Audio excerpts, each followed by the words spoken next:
Good morning everyone. आज की class में हम बात करते हैं नाड़ी व्रण की। तो नाड़ी व्रण टॉपिक का मैं आपको इतना बता देती हूँ, जैसे मैंने पिछली क्लास में आपको व्रण स्रोत पढ़ाया और हमने विद्रधि की भी बात की है। तो उनमें भी अगर सबसे ज़्यादा इम्पोर्टेंट पार्ट अगर मैं बोलूँ तो मैं ये बोलूँ कि जो भी आपका फर्स्ट पेपर है उसके सेकंड पार्ट का सबसे ज़्यादा इम्पोर्टेंट अगर पार्ट कोई है वो है नाड़ी व्रण।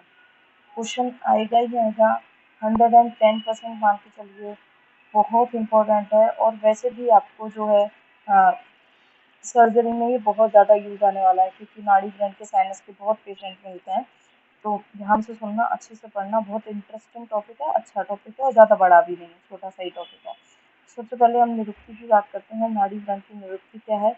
तो पूय के भीतर की ओर होता क्या है, मान लीजिए पहले कोई शोथ हुआ, ठीक है, या विद्रधि हुई, कुछ भी हुआ, और वहाँ पे पस पड़ी हुई है, पूय पड़ी हुई है, और उसको इग्नोर कर दिया, ट्रीट नहीं किया गया, पूय को बाहर नहीं निकाला गया, तो वो पूय क्या होती है, अंदर की ओर गति कर जाती है, धातुओं में अंदर की ओर गति कर जाती है, बॉडी में अंदर की ओर गति कर जाती है, और एक ट्रैक का फॉर्मेशन कर लेती है, यानी कि एक अपना एक अलग रास्ता बना लेती है।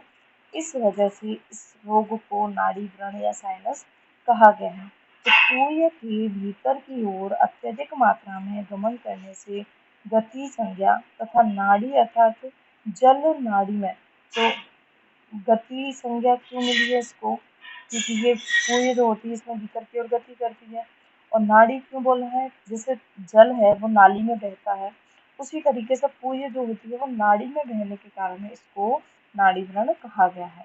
ठीक है, मधुकोश टीका में नाड़ी व्रण को कमल नाल जो होती है, अंदर से खोखली होती है, तो ये मान लो ये कमल नाल है और इसके अंदर ये पस बह रही है, तो इसको कमल नाल से कोरिलेट किया गया है और उसके सदृश बताया गया है। फिर हम संप्राप्ति की बात करें तो डेफिनेशन क्लियर है कि यहाँ पे मान लो कहीं फंस थी, इसको बाहर नहीं निकाला, ये अंदर जाकर के इसने अपना एक ट्रैक बना लिया, एक रास्ता बना लिया, और इस रास्ते से ये बॉडी में अंदर मूव कर रही है, इसीलिए इसको साइनस या नाड़ी व्रण कहा गया है। संप्राप्ति क्या है, वही यदि अनुचित कर्म करने वाला चिकित्सक, वही अगर इन्फ्लामेशन है, शोफ है, पक्व शोफ को भी अपक्व समझकर अपेक्षा कर देता है। मैंने जब आपको शोफ पढ़ाया तब बताया था कि अपक्व में आपको छेदन वेदन नहीं करना है, और पक्व में बिना छेदन वेदन के छोड़ना नहीं है कि हो जाएगा अपने आप ही। यानी पक्व शोफ में जो पस है उसको आपको छेदन भेदन पाटन कर्म करके बाहर निकालना ही है। लेकिन किसी चिकित्सक ने ये सोचा, भले ही वो पक्व शोफ था, और ये सोच लिया कि अभी ये पका नहीं है, बाद में ट्रीट करेंगे। तो पक्व शोफ को अगर अपक्व समझकर कोई चिकित्सक उपेक्षा कर देता है, अथवा जो चिकित्सक अधिक पूय वाले व्रण की उपेक्षा कर देता है, उस पूय को बाहर नहीं निकालता है, तो वो जो पूय वहाँ पड़ी हुई है वो त्वक मांसादि स्थानों को विदीर्ण करके भीतर की ओर गंभीर स्थानों में क्या कर जाती है, प्रवेश कर जाती है। तो जो पूय बाहर निकालनी चाहिए थी उसको बाहर नहीं निकाला, तो वो तो कहाँ जाएगी, अंदर जाएगी, क्योंकि पूय में बाहर निकलने का अपने आप स्वभाव थोड़ी है, उसको तो निकालना पड़ेगा, वो अंदर ही प्रवेश करती जाएगी, जिसकी वजह से एक मार्ग का, एक नाड़ी मार्ग का निर्माण कर देगी, और इसे ही हम नाड़ी व्रण कहते हैं। तो समझ में आया, नाड़ी व्रण अपने आप ही नहीं बना है शरीर में, किसी की गलती की वजह से बना है, चाहे वो चिकित्सक की हो या रोगी की हो। यानी कि अगर जो व्यक्ति के शरीर में जो पूय थी, अगर चिकित्सक द्वारा उसे बाहर नहीं निकाला गया, उसको वहीं छोड़ दिया गया, तो जाके आगे जाकर के वो नाड़ी व्रण में कन्वर्ट हो जाएगी। फिर आप इसके भेद की बात करें तो सुश्रुत के अकॉर्डिंग नाड़ी व्रण के कितने भेद होते हैं, 8 भेद होते हैं। कौन कौन से, वही वातज, पित्तज, कफज, 3 द्वंद्वज, 1 सन्निपातज, आगंतुक, आगंतुक को ही आप शल्यज भी कह सकते हो। तो 8 भेद होते हैं। भागवत में 5 भेद बताए हैं, द्वंद्वज नहीं बताए हैं, वातज, पित्तज, कफज और शल्यज। भागवत बोलो या जयदास बोलो, इन्होंने कितने भेद बताए हैं, 5 भेद बताए हैं, और द्वंद्वज नहीं बताया है, ठीक है। और सुश्रुत में कितने बताए हैं, 8 भेद बताए हैं। सुश्रुत में 8 भेद, जिसमें उन्होंने द्वंद्वज की भी बात की। तो सबसे पहले हम वातज नाड़ी व्रण के बारे में बात करते हैं। वातज नाड़ी व्रण से वही वाले लक्षण कि वातज नाड़ी व्रण का जो मुख होगा, जो रास्ता होगा, वो बहुत सूक्ष्म होगा, अंदर की तरफ वो बहुत फैलिएगी, लेकिन बाहर जो आपको रास्ता दिखाई दे रहा होगा, मुख दिखाई दे रहा होगा, वो सूक्ष्म होगा, ठीक है, कठोर होगा, वहाँ पे पेन बहुत ज़्यादा होगा वायु की वजह से, और रात्रि में वो जो मुख होगा वहाँ से फेन का स्राव ज़्यादा होगा, ठीक है, क्षपाययम यानी कि रात्रि में स्राव ज़्यादा होगा। अष्टांग संग्रह ने वातन नाड़ी व्रण में ये बोला कि वो स्थान कैसा हो जाएगा, विवर्ण हो जाएगा। फिर आती है बात पित्त नाड़ी व्रण की। पित्त नाड़ी व्रण में पित्त वाले लक्षण, रचना होगी, ताप होगा, उस स्थान पर तोद इम्पोर्टेंट लक्षण है। तोद को हम जनरली वायु का ही लक्षण मानते हैं, और होता भी वायु का ही है, वायु की वजह से ही तोद वेद ये सारी वेदनाएं होती हैं। लेकिन आपको यहाँ याद रखना है कि जो पित्तज नाड़ी व्रण है उसमें तोद वाली वेदना मिलती है, वातज नाड़ी व्रण में ना मिल करके तोद वेदना किसमें मिलती है, हमें पित्तज नाड़ी व्रण में मिलती है, ठीक है।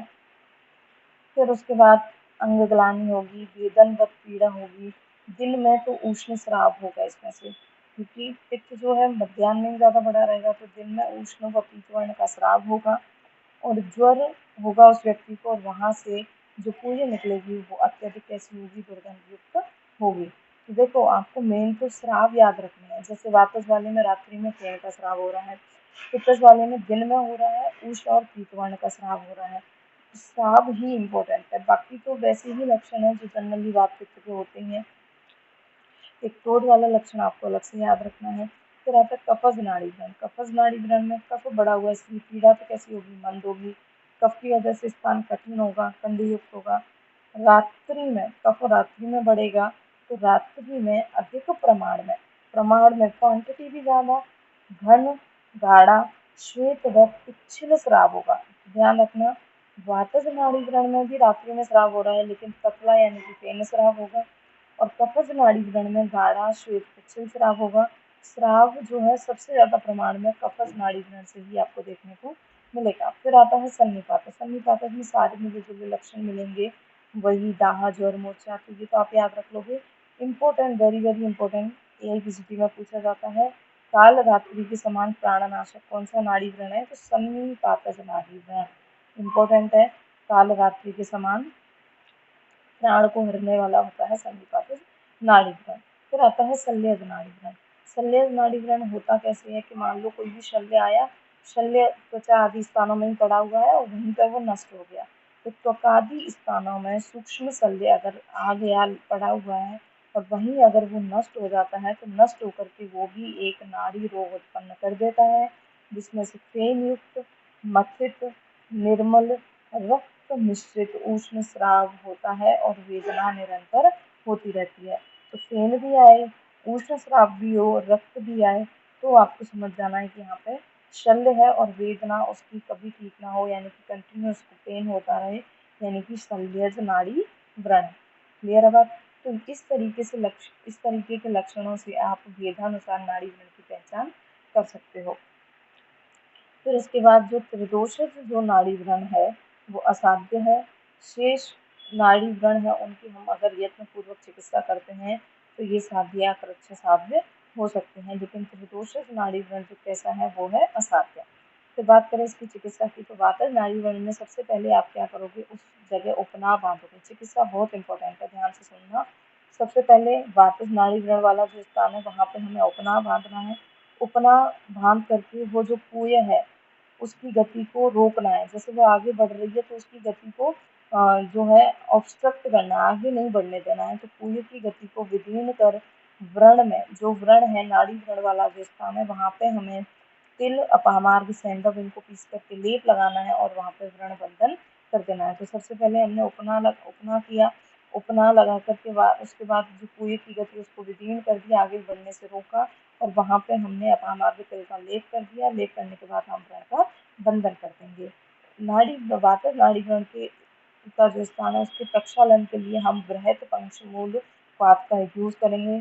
पूरे को निष्कासित करके वहाँ उस स्थान को क्लीन करेंगे, प्रक्षालन करेंगे, तो बृहत पंचमूल के पात से कर सकते हो। शोधन, पूरण और रोपण हेतु आपको हरिद्रा, कुटकी, बला, बिल्व मूल से सिद्ध तेल का यूज करना है। नाड़ी व्रण के स्थान के शोधन के लिए, वहाँ पर पूरण के लिए और उसके रोपण के लिए। ठीक है, तो एक दो बार पढ़ोगे आपको चीज़ें याद हो जाएंगी। तो फिर उसके बाद आता है पित्तज नाड़ी व्रण। पित्तज नाड़ी व्रण में क्या करते हैं,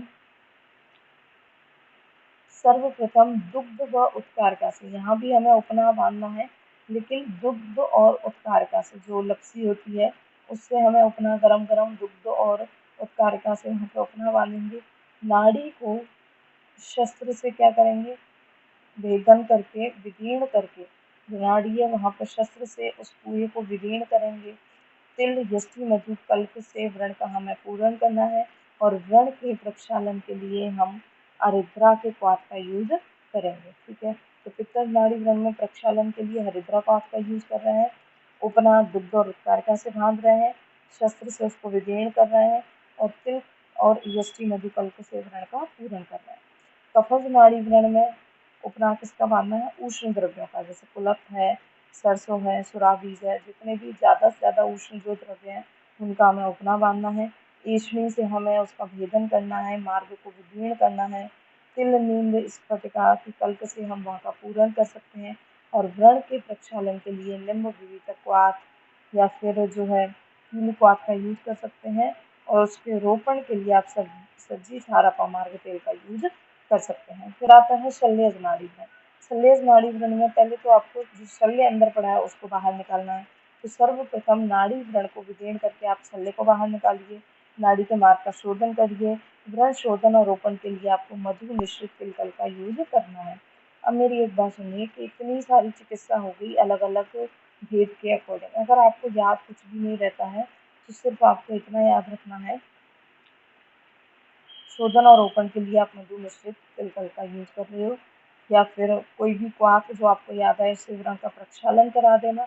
ऐसा कुछ मतलब ये ज़रूरी नहीं है कि आपको ये याद होना मस्ट ही है, बस आप एक पैटर्न याद रखना कि नाड़ी व्रण में हम पहले उपना बांधते हैं, फिर जो है कुएं को विदीर्ण करते हैं, व्रण का पूरण करते हैं, और वहाँ पे उसका हम क्या करवाते हैं, प्रक्षालन करवाते हैं।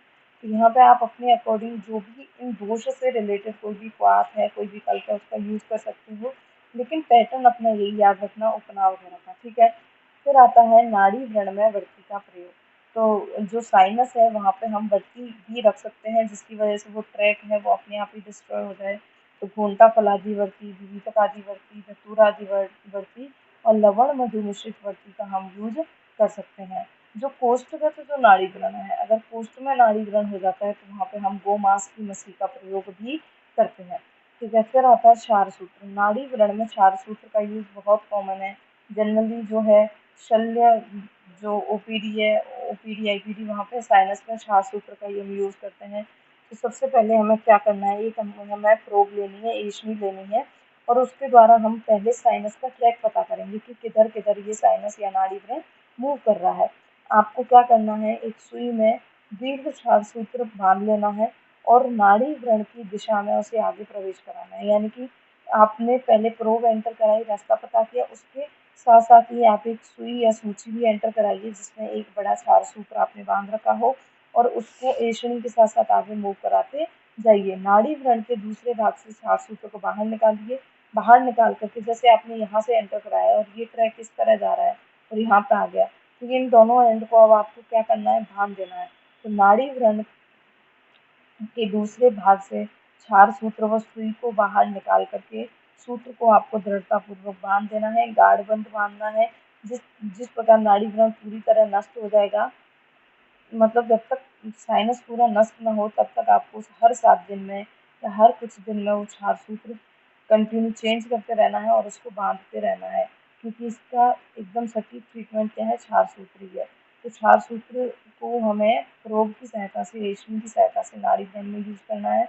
बहुत ही सिंपल तरीका है क्षार सूत्र को यूज करने का साइनस में, क्योंकि रेशमी की सहायता से हम इजीली ट्रैक का भी पता कर सकते हैं, और उसको गाढ़ बंधन आपको जो गांठ लगानी है वो अच्छे से याद रखना है, लूज नहीं होनी चाहिए, वरना ट्रैक जो है वो नष्ट नहीं होगा। ठीक है, नाड़ी व्रण का जो मॉडर्न कोरिलेशन है वो है साइनस या फिस्टुला। तो डेफिनेशन बात करें, सबसे पहले साइनस क्या है, ब्लाइंड ट्रैक होता है, यानी कि ऐसा नहीं है कि इसको प्लान किया गया हो कि हमें इस रास्ते चलना है। एक ब्लाइंड ट्रैक होता है ये, जिसका track lined by unhealthy granulation tissue, यानी कि एक ये ये ब्लाइंड ट्रैक है जो कि अनहेल्दी टिश्यू, जो कि बॉडी को हार्म पहुंचाने वाले टिश्यू से बना हुआ होता है। लीडिंग फ्रॉम एपिथेलियल सरफेस यानी कि स्किन से शुरू होकर के किसी भी टिश्यू में कितना भी डीप ये बॉडी के अंदर जा सकता है। तो साइनस क्या है, एक पस का ब्लाइंड ट्रैक है जो कि अनहेल्दी ग्रैनुलेटेड टिश्यू से बना होता है और ये स्किन की एपिथेलियल या सुपरफिशियल सरफेस से लेके बॉडी में कितना भी डीप ये एंटर कर सकता है। ये तो होता है साइनस। फिस्टुला क्या है, ये भी एबनॉर्मल होता है। ये कम्युनिकेशन बिटवीन, अब सुनना, ये जो साइनस है वो तो मान लो ऐसे बना और यहाँ पे जाके ये क्लोज हो गया, ऐसा हो सकता है। लेकिन फिस्टुला की एक एक्सटर्नल ओपनिंग भी होगी और एक इंटरनल ओपनिंग भी होंगी। दो ओपनिंग इसके अंदर प्रेजेंट होंगी, बस इतना सा फर्क होता है फिस्टुला में और साइनस में। तो ये भी क्या है, एबनॉर्मल है। तो ये क्या है, communication between lumen of one discuss and lumen of another, यानी कि कोई भी दो टिश्यू हैं या कोई भी दो पार्ट हैं उनके बीच का ये कम्युनिकेशन है। जैसे एक पाइप लाइक स्ट्रक्चर होता है, एक हमारे पास होलो पाइप हो जिसके दो एंड होते हैं, जिसमें दो होल होते हैं, बिल्कुल उसी तरीके का फिस्टुला जो है वो बॉडी में फॉर्म होता है। और साइनस जो है वो ब्लाइंड फोल्ड हो सकता है, इसमें हो सकता है एक ही ओपनिंग हो, जरूरी नहीं है कि दो ओपनिंग हो। और इसका ट्रैक जो है वो भी क्लियर नहीं होता है, स्ट्रेट नहीं होता है, लेकिन फिस्टुला का ट्रैक क्या होता है, क्लियर होता है। फिर उसके बाद आता है इसका टाइप। जो साइनस है वो दो टाइप के होते हैं, एक तो कॉन्जेनाइटल और एक एक्वायर्ड। कॉन्जेनाइटल में क्या होता है, जैसे कि कान में होने वाला प्री-ऑरिकुलर साइनस, साइनस ये कॉन्जेनाइटल ही फॉर्म होता है। और एक्वायर्ड में जैसे कि पहले किसी को ट्यूबरक्लोसिस था, धीरे धीरे उसके लंग्स में पस बनती गई और उस पस से साइनस फॉर्म हो गया। ये ट्यूबरक्लोसिस के बाद फॉर्म हुआ, इसलिए इसको टीबी साइनस या पाइनोनीडल साइनस, जो नेटल क्लेफ्ट होती है वहाँ पे अगर हेयर का जो ग्रुप ऑफ हेयर वहाँ पे अंदर सेल्स में जो रोम कूप है उनसे एंटर कर जाते हैं, तो उसकी वजह से जो ट्रैक फॉर्म होता है उसको पाइनोनीडल साइनस कहते हैं। पढ़ाऊंगी, ये डिजीज है आपके सिलेबस में। और ऑस्टियोमाइलाइटिस, इस ये भी क्या है, एक्वायर्ड साइनस है। फिस्टुला भी दो तरीके के होते हैं, कॉन्जेनाइटल और एक्वायर्ड। जैसे ट्रैकियो इसोफेजियल फिस्टुला ये कॉन्जेनाइटल होता है, अम्बिलिकल फिस्टुला हो गया। फिस्टुला क्या है, कोई भी दो स्ट्रक्चर के बीच का कम्युनिकेशन फिस्टुला है। ट्रैकियोइसोफेजियल फिस्टुला भी आपके सिलेबस में पढ़ाऊंगी, इसमें होता क्या है थोड़ा सा बताती हूँ। ये जो ट्रैक, जैसे ये ट्रैकिया है के पीछे ईसोफेगस है, तो ये दोनों कम्युनिकेट कर जाते हैं, ये दोनों के बीच में, इन दोनों के ह्यूमन के बीच में कम्युनिकेशन हो जाता है, ये क्या है, फिस्टुला। तो समझना हो गया, कोई भी दो स्ट्रक्चर, कोई भी दो ऑर्गन जिनके बीच में कम्युनिकेशन हो जाए वो क्या है, फिस्टुला। तो ये भी कॉन्जेनाइटल और एक्वायर्ड दो हो गए। तो कॉन्जेनाइटल देख लिया, एक्वायर्ड क्या है, किसी ट्रॉमा के वजह से दो टिश्यूज या दो स्ट्रक्चर कम्युनिकेट कर जाए, है ना। मेलिग्नेंसी की वजह से भी फिस्टुला हो सकता है। फिर इटियोलॉजिकल फैक्टर्स क्या रहेंगे साइनस के या फिस्टुला के, इन्फेक्शन के कारण बॉडी में पस फॉर्म होगी, पस आगे बढ़ती जाएगी तो साइनस या फिस्टुला फॉर्म हो जाएगा। कोई भी ऑब्स्ट्रक्शन की वजह से हो सकता है। फॉरेन बॉडी भी आकर के क्या करेगी, अगर इन्फ्लामेशन शुरू कर दिया, पस बनना शुरू हो गया, तो फिस्टुला या साइनस का फॉर्म हो सकता है। मेलिग्नेंसी की वजह से, ट्यूबरक्लोसिस का तो हमने एग्जाम्पल भी देख लिया कि टीबी के साइनस बन जाते हैं। या अगर कोई पहले से विद्रदी है, एक्सिस है, और उसका प्रॉपर जो है इंसिजन ड्रेनेज प्रॉपर नहीं किया गया, उसी में पस को छोड़ दिया, तो वो एब्सिस भी आगे जाकर के साइनस में कन्वर्ट हो सकती है। बार बार किसी पर्सन को इंजरी या ट्रॉमा होता है फाइब्रोसिस के केस में, तो ये कोई भी कारण हो सकता है जिसकी वजह से बॉडी में साइनस या फिस्टुला हो। क्लिनिकल फीचर क्या होते हैं, साइनस वाला जो ट्रैक होगा, जो पार्ट होगा, वहाँ से कंटिन्यू डिस्चार्ज होता रहेगा, पेन बहुत होगा। जिस हिस्से में, जिस टिश्यू में, जिस सेल में साइनस हुआ है उसके फंक्शन में कमी आ जाएगी और हल्का हल्का फीवर रहेगा, क्योंकि पस का भी फॉर्मेशन बॉडी में कंटिन्यू चल रहा है। ठीक है। फिर उसके बाद इसके क्लिनिकल एग्जामिनेशन आप किस तरीके से करोगे, तो सबसे पहले आपके पास अगर साइनस का पेशेंट आता है तो आपको उसकी कंप्लीट हिस्ट्री लेनी है और उसका इंस्पेक्शन करना है। लोकेशन, जैसे उसने बताया, तो आपको लोकेशन के अकॉर्डिंग भी आप साइनस और फिस्टुला को देख सकते हो। जैसे पेपरी ऑरिकुलर साइनस जो है वो ईयर के रूट ऑफ हेलिक्स से उसका जो है ओरिजिनेशन शुरू होगा। फिस्टुला में जैसे पैरोटिड रीजन से हो सकता है और थायरोग्लोसल, तो इन रीजन पर अगर आपको मिल रहा है तो हो सकता है वो फिस्टुला हो। और ईयर के अगर प्री ऑरिकुलर एरिया मिल रहा है तो वो साइनस हो सकता है। फिर आता है नंबर। जो साइनस होते हैं वो यूजुअली सिंगल होते हैं, एचआईवी पेशेंट में ये मल्टीपल मिलते हैं, लेकिन ऑस्टियोमाइलाइटिस के जो पेशेंट हैं उनके अंदर साइनस या फिस्टुला जो मल्टीपल नहीं मिलते हैं, सिंगल ही मिलते हैं। डिस्चार्ज जैसे टीबी का अगर साइनस है तो उसमें से वाइट थिन चीजी डिस्चार्ज होगा। जो ट्यूबरकुलोसिस का पेशेंट है अगर उसमें साइनस बनता है तो वहाँ से जो डिस्चार्ज होगा वो वाइटिस होगा, पतला पतला चीजी लाइक डिस्चार्ज होगा। फीकल डिस्चार्ज जैसे कि फीकल अगर फिस्टुला जो एनल रीजन है उसमें तो फिस्टुला बनेगा तो वहाँ से फीकल डिस्चार्ज होगा। बोनी ग्रेनुअल्स ऑस्टियोमाइलाइटिस में से बोनी ग्रेनुअल्स का डिस्चार्ज होगा, ठीक है। और ब्रोंकियल अगर फिस्टुला है तो वहाँ से फिर म्यूकस का डिस्चार्ज होगा। फिर बात करें सराउंडिंग स्किन की, तो साइनस में अगर साइनस फॉर्म हुआ है तो वहाँ पे इन्फ्लामेशन होगा, आसपास की स्किन रेड कलर की हो जाएगी। और अगर टीबी का जो साइनस है वहाँ पे आसपास की स्किन है वो कैसी हो जाती है, ब्लूइश कलर की हो जाती है। फिर बात करें पल्पिटेशन की, तो जो पर्टिकुलर पार्ट है नाड़ी हुई का साइनस का वहाँ का टेम्परेचर राइज मिलेगा, टेंडरनेस आपको मिलेगी, प्रेस करोगे तो डिस्चार्ज होगा जिससे आप साइनस की डायरेक्शन का पता कर सकते हो। तो इस तरीके से क्लिनिकल एग्जामिनेशन करके आप साइनस की डायरेक्शन का पता लगा सकते हो। अब देखिए डायग्राम से भी आप साइनस और फिस्टुला में थोड़ा डिफरेंस समझ सकते हो। ये साइनस का डायग्राम है, ये फिस्टुला का। तो जो साइनस है मान लीजिए वो यहाँ से शुरू हुआ, ये कनेक्शन बिटवीन अ कैविटी, ये कैविटी के बीच का कनेक्शन होता है और ये connection between two epithelial surface, ठीक है। तो जैसे ये साइनस है, साइनस यहाँ से शुरू हुआ, ये यहाँ पे ब्लाइंड फ्लोल्ड हो जाएगा, आगे कोई रास्ता नहीं है, इसीलिए इसको साइनस कर दिया। लेकिन ये रास्ता कंटिन्यू करता जाए, यूँ फैलता जाए, किसी भी तरीके से जाए, तो उसका अगर रास्ता आगे तक कंटिन्यू करना है तो वो क्या होगा, फिस्टुला होगा। इन्वेस्टिगेशन हम कैसे करेंगे, सबसे पहले हम HB% जो नॉर्मल रूटीन एग्जामिनेशन होते हैं वो तो करवाएंगे, TLC, DLC, ESR, x ray, MRI, CT scan, sinogram करवा सकते हैं, रेडियो पे दही डलवा करके उसका जो है रास्ता पता करने के लिए, ट्रैक पता करने के लिए बायोप्सी करवा सकते हैं। अगर फिस्टुला है तो फिस्टुलोग्राफी, साइनस है तो साइनसोग्राफी, डिस्चार्ज का कल्चर करवा के आप कोई भी अगर उनमें इन्फेक्शन है तो उसका पता कर सकते हैं। ट्रीटमेंट में आपको सबसे पहले एंटीबायोटिक्स देनी है कि अगर पहले का इन्फेक्शन है तो वो ठीक हो और आगे भी इन्फेक्शन ना हो। प्रॉपर रेस्ट कराना है पेशेंट को, अगर फिस्टुला है तो उसको रिमूव कराने के लिए फिस्टुलेक्टॉमी सर्जरी करा सकते हो।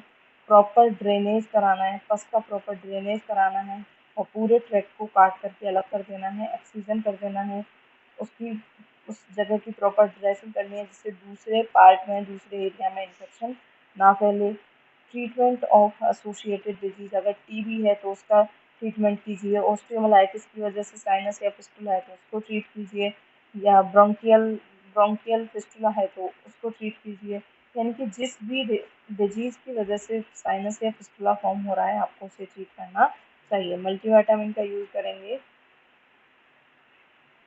ठीक है। तो इस तरीके से जो नाड़ी व्रण है और फिस्टुला है उसको आप कम्प्लीटली, या साइनस है उसको कम्प्लीट कर सकते हो। बहुत इंपॉर्टेंट टॉपिक है, कहीं भी कोई डाउट हो, कुछ समझ में नहीं आए तो पूछ जरूर लेना।